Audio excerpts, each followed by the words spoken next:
So I just completed a class in cognitive psychology, and a big part of cognitive psychology is talking about memory. So here are my 5 biggest takeaways about memory to help you remember anything. Number 1, short-term memory only lasts 15 to 30 seconds, and if you aren't repeating it over and over in your mind, it's naturally going to decay and disappear over time. And this is a good thing because it helps us to not overwhelm ourselves with information that we pick up day to day. Number 2, well, how would you make the process of remembering something over and over and over again a little bit easier and a bit more accurate? So what you want to do is attach elaborate, creative, and personal meaning to the information that you're repeating. For example, if I give you 3 words that you had to remember, elephant, triangle, and shoe, and instead of saying elephant, triangle, shoe, it's going to get lost over time. If you attach a personal, creative, elaborate, narrative meaning to it, purple elephant, triangle like the sandwiches my mom used to make me, and shoe like the new slides that I want, that is going to be a lot more easier to access and remember because it's novel information. Alright, tip number 3, let's talk about study.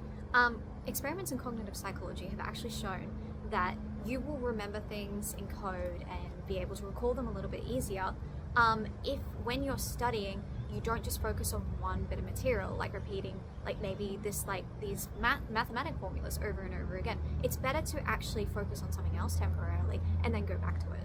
So in practical application, what I'm saying is cramming is actually probably not the best thing to do. What you want to do is you want to have a particular period where you focus on the thing that you're trying to study, you focus, you repeat it, and then you actually take a break, 30 minutes or something, you focus on something else, something novel, and then you go back to it, because repeating it over and over and over and over again doesn't actually lead to better recall. Cool, let's talk about actual study and exam conditions.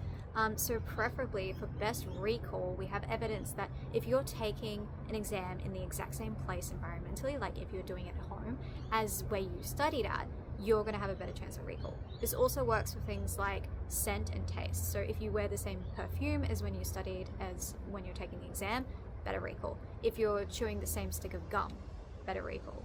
Tip number 5, and this kind of goes off what I just said, this also works for emotional states. So ideally, under study and exam conditions, you want to be having a similar emotional state. That means that if you were really sad, you were studying when you felt really sad, and then you go in to take the exam, you're feeling really sad, you're going to technically have better recall than if you were really happy taking the exam. So practically, we probably want to emulate a really positive mood throughout. We want to be calm and happy and relaxed while studying, and we want to be calm and happy and relaxed while taking the exam. So ways that you can do this is maybe you listen to particular music, or you hang out with particular friends, or you have a little routine that makes you feel these things, and you want to do that when you're studying and also when you're taking the exam. That concludes my top 5 tips, and I hope you guys enjoyed this video, and if you like this content, please consider liking and subscribing, and yeah, I hope to see you soon.